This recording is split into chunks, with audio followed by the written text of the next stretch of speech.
Hello and welcome to this video series on Python's Pandas package. In this series, we will be exploring Pandas, which is one of the most popular and powerful libraries in the Python ecosystem. So whether you are new to programming or you are an experienced developer, learning Python can take your data analysis skills to the next level. So why is Pandas so important? Well, it's all about working with data.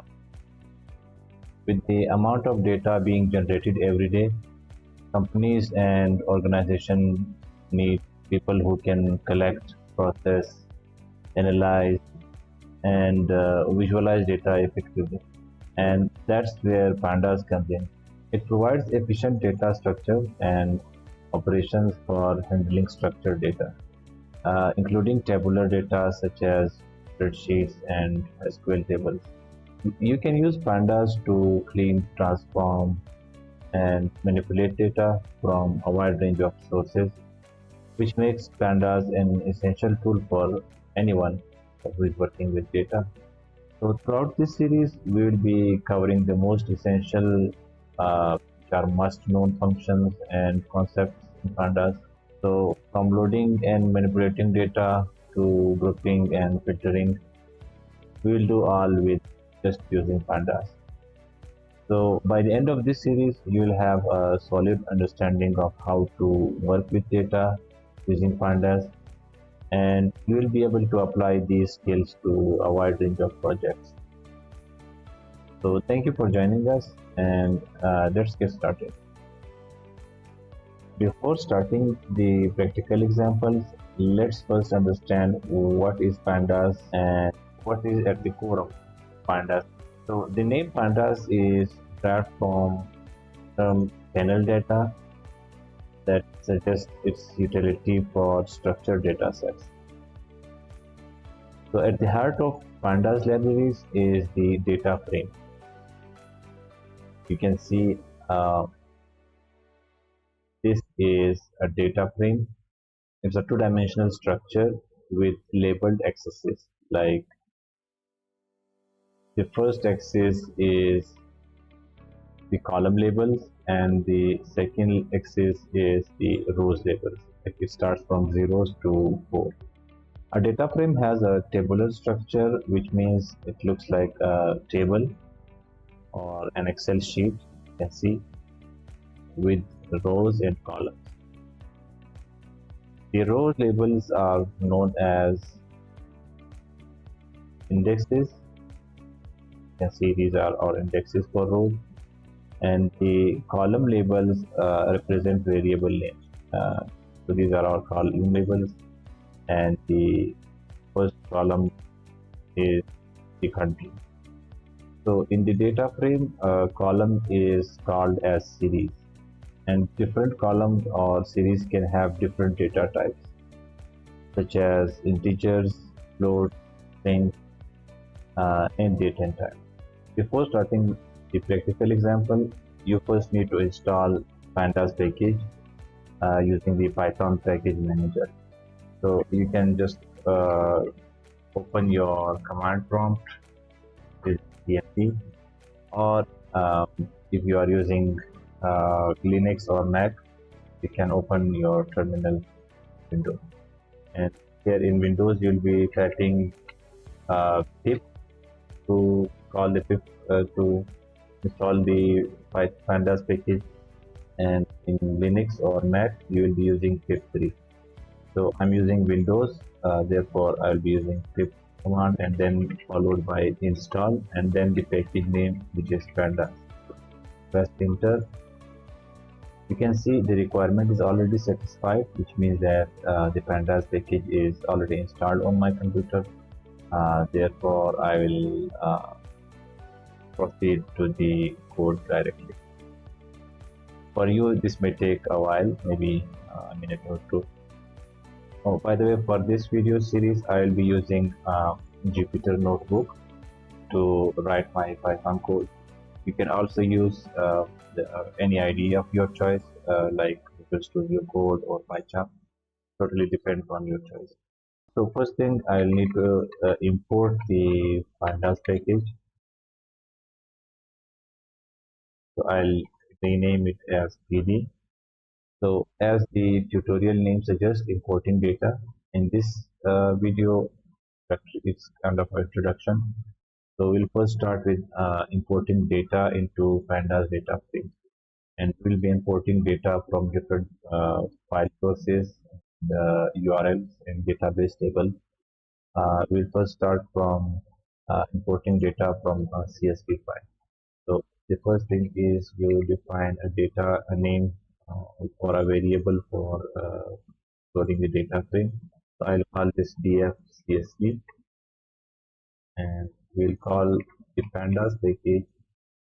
Now, when you press the dot or period, you can just press the tab button to view the functions that are available for within the pandas package. So now the read CSV function will give us the data frame from CSV file. So as a first parameter, we'll pass the CSV file name. I have already created a folder by name of data. Here I have placed my data files.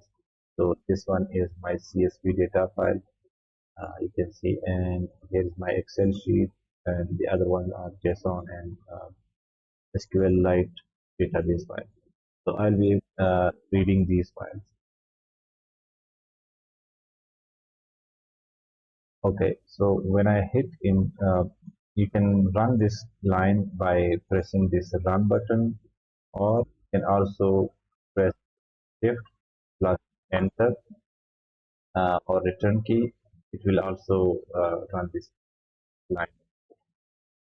So now the data is imported from this CSV file into our data frame, and we can view this data frame by just typing the data frame name, and here you can see our data is showing up.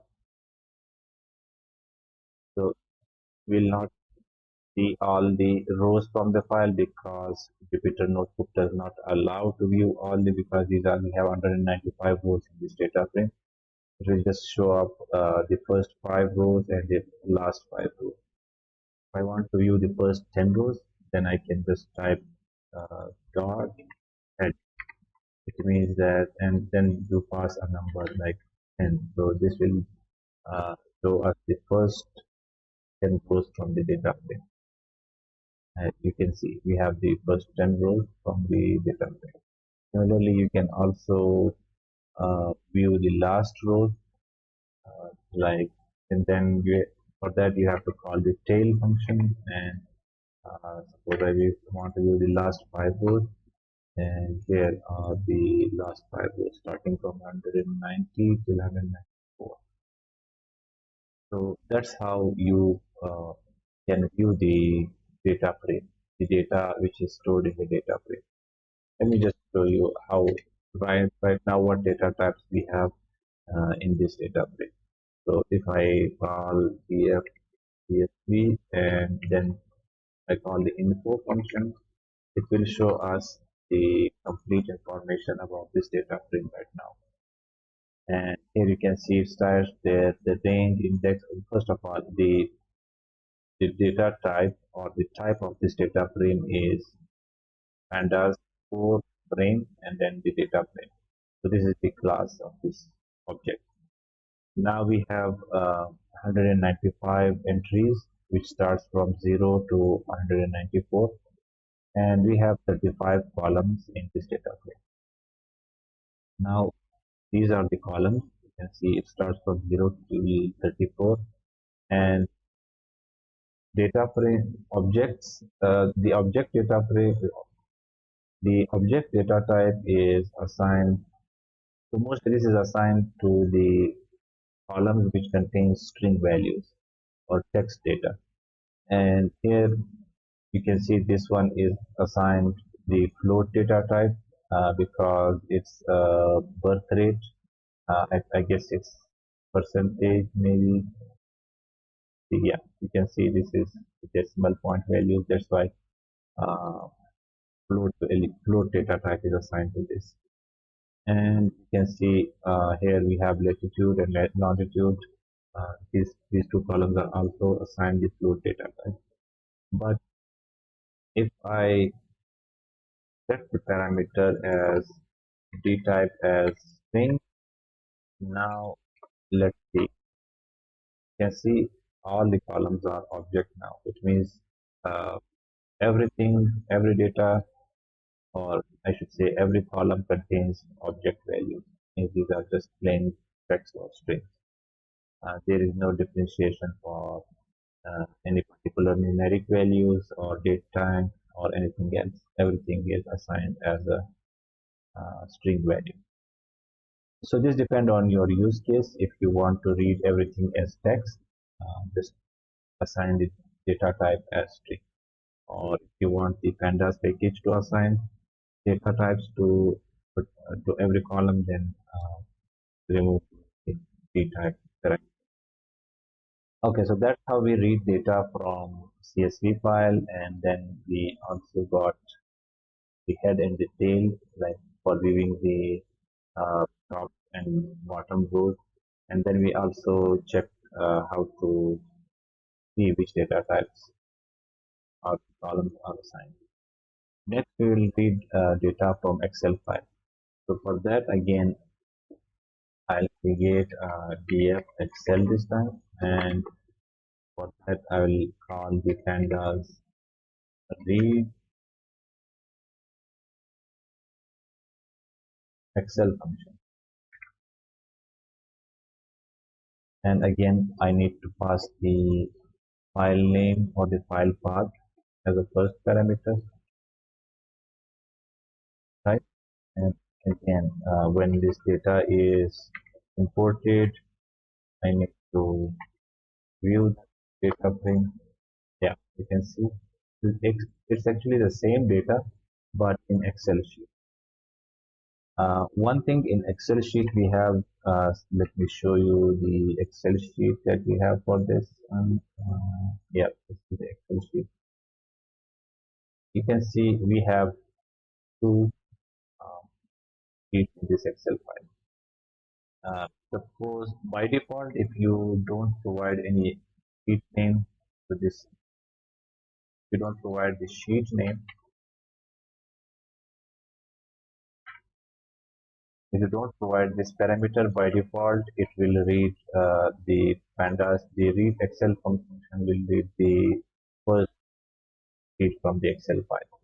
But since I suppose I want to read the data of this one, CO2 emission from the sheet CO2 emission, I need to pass this parameter as sheet name equal to CO2 emission.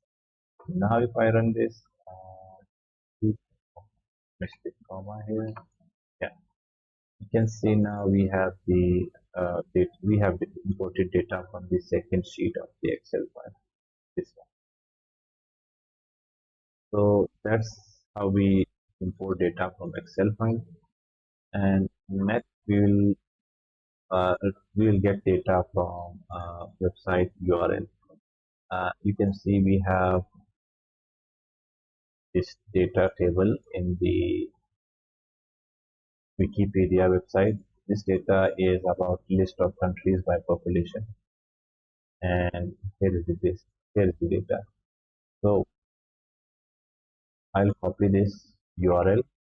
So we will import this data into our data frame. Then we can use this data in the Pandas data frame. So for that, I will create another data frame, and I will call this HTML. Since we are importing data from HTML web page, that's why I call HTML, and we will be calling the pandas read HTML function. And here the first parameter will be the URL that the URL for this page from which we want to import data. And once we do that, let's view the data. Yeah, you can see. So the read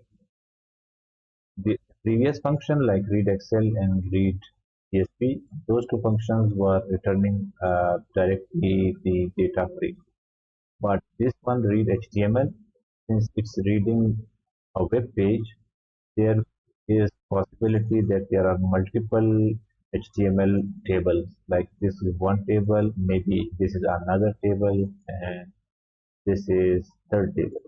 So in this case, Pandas read HTML function will look for multiple tables and it will return a list of data frames. Here you can see we have started, or maybe I should check the type of this df-html, and you can see the type of df-html is a list. It means that it contains uh, multiple data frames. And if I check the length of this list, right now we have two data frames in this df-html. And to view the first one, let's call the first index, and we have the data from the first table. Yeah, this one. So we have our population data table here in our data frame. That's how you can import data from any website. You can just give the URL data. The pandas package will read that table into a data frame, and you can then do your analysis or data manipulation on that data. So that's it for reading data from a URL. Similarly, uh, if you have an HTML file, you can just uh, paste pass the HTML file path as a URL to this read HTML file. And next we will read data or import data from an SQL database. So for that we will be using SQLite, since that's the easiest way to create database and store data. So I have already created SQL database. This one, you can see this is a database file of SQLite 3. So for reading data from SQLite into Pandas data frame, you first need to create the connection for the SQLite database. And we import the SQLite package, and then we will create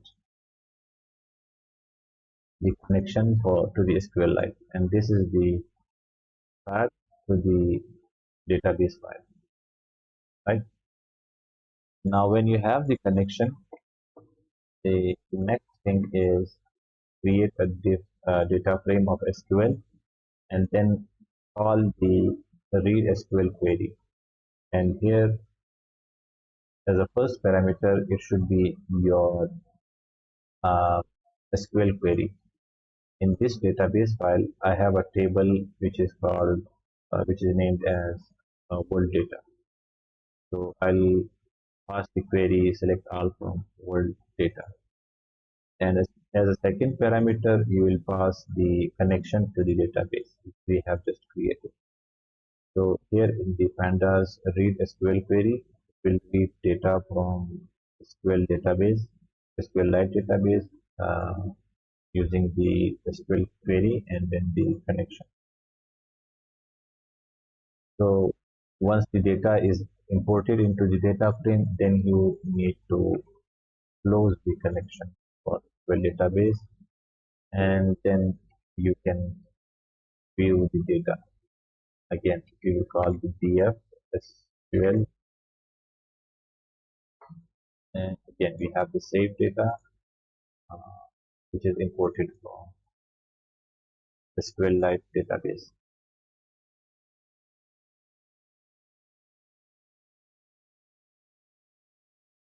Okay, next we will you can also read the same, like for if you want to read data from a JSON file,